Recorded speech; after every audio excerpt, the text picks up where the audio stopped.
Assalamualaikum, hai teman-teman. Perkenalkan, nama saya Cica Supiatin dari Program Studi Pendidikan Bahasa dan Sastra Indonesia, Institut Pendidikan Indonesia Garut. Video kali ini diajukan untuk memenuhi salah satu tugas mata kuliah psikolinguistik yang diampu oleh Ibu Nina Hasanah MPD.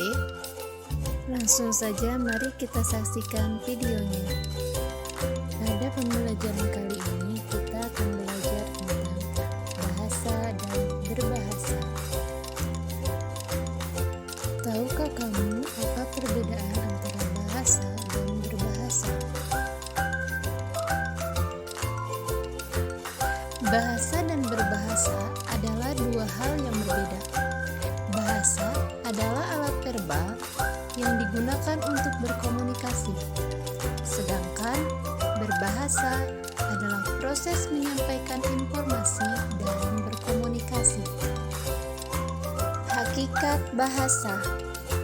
Sistem bahasa merupakan sistem lambang, sama dengan sistem lambang lalu lintas, hanya sistem lambang bahasa berupa bunyi, bukan gambar atau tanda lain.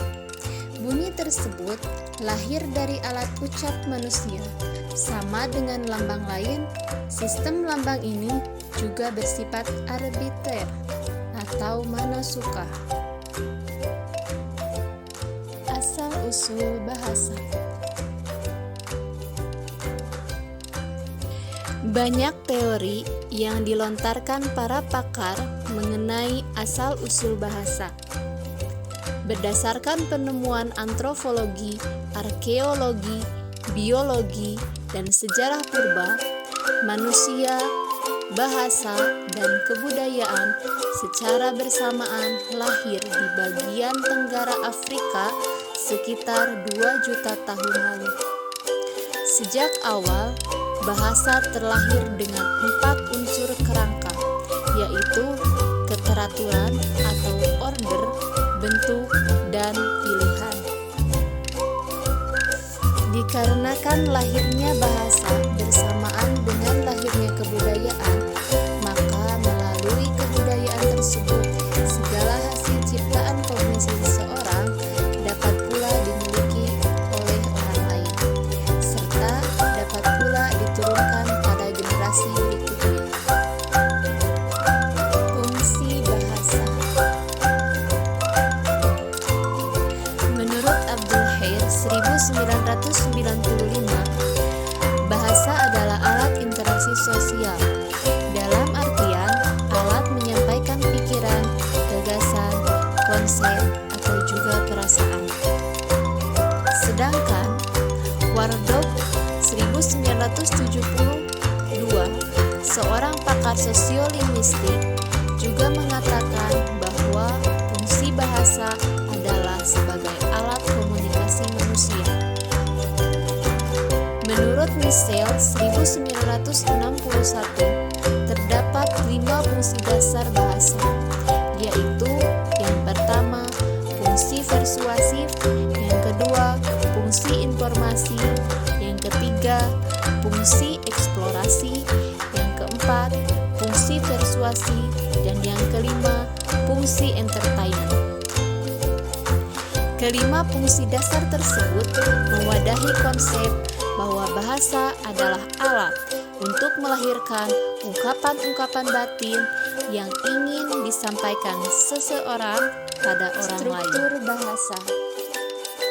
Dalam setiap analisis bahasa, ada 2 buah konsep yang perlu dipahami, yaitu struktur dan sistem. Struktur menyangkut masalah hubungan antara unsur-unsur di dalam satuan ujaran. Misalnya, antara fonem dengan fonem dalam kata, antara kata dengan kata di dalam frasa, atau juga antara frasa di dalam kalimat.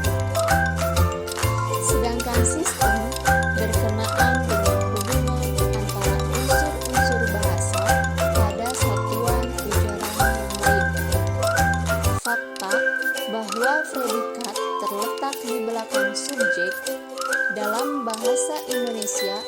adalah masalah struktur, sedangkan fakta adanya verba aktif dan verba pasif adalah masalah sistem. Terdapat dua struktur bahasa. Yang pertama struktur dalam dan yang kedua struktur luar. Yang dimaksud dengan struktur dalam adalah struktur kalimat itu secara abstrak yang berada di dalam otak penutur sebelum kalimat itu diucapkan. Sedangkan yang dimaksud dengan struktur luar adalah struktur kalimat itu ketika diucapkan yang dapat kita dengar atau konkret. Komponen tata bahasa.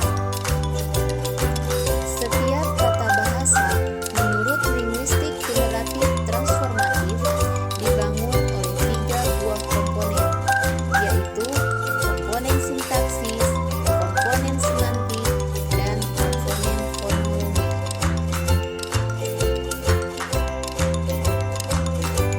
Proses berbahasa.